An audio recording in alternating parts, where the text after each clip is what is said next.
Sans diplôme et sans banque, elles ont bâti un empire et roulaient en Mercedes lorsque personne ne pouvait en rêver. Bienvenue dans mon History, la rubrique des histoires vraies sur l'argent. Aujourd'hui, je te raconte une victoire. L'histoire des femmes que les banques refusaient, que les diplômes avaient ignoré, qui pourtant ont bâti un empire commercial si puissant que même les gouvernements venaient les consulter.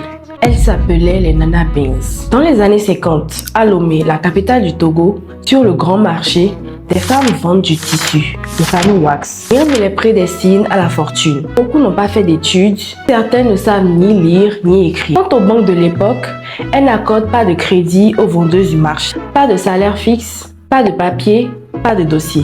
Pour le système financier, ces femmes n'existent simplement pas. Alors, elles font ce que les gens remarquables font quand on leur ferme une porte. Elles construisent la leur. Leur premier génie, c'est le commerce lui-même. Elles comprennent que le pain n'est pas un simple tissu, c'est un langage. Chaque motif porte un nom, un message, un statut. Elles négocient directement avec les grands fabricants, obtiennent l'exclusivité sur certains motifs et bâtissent les collections avec des noms qui feront parler tout le marché. Elles ne vendent pas que du tissu, elles vendent un message. Marketing, elles le pratiquaient déjà avant même que le mot n'existe chez nous. Leur deuxième génie, c'est leur système financier. Sans banque, comment financer des conteneurs entiers de marchandises? Le crédit se fait à la parole. Sur le marché, ta parole est ton capital. Celle qui trahit une fois est finie pour toujours. Et ça, tout le monde le sait. Les tontines complètent l'ensemble avec la discipline du groupe. Une banque invisible, sans bâtiment et sans papier, avec des remboursements que bien des vraies banques auraient enviés. Et l'empire grandit, décennie après décennie, jusqu'à contrôler l'essentiel du commerce de pain dans toute la région. Elle s'offre les voitures les plus prestigieuses de l'époque, la Mercedes-Benz. C'est ainsi que le peuple leur accordera ce fameux surnom qui rentrera dans les annales.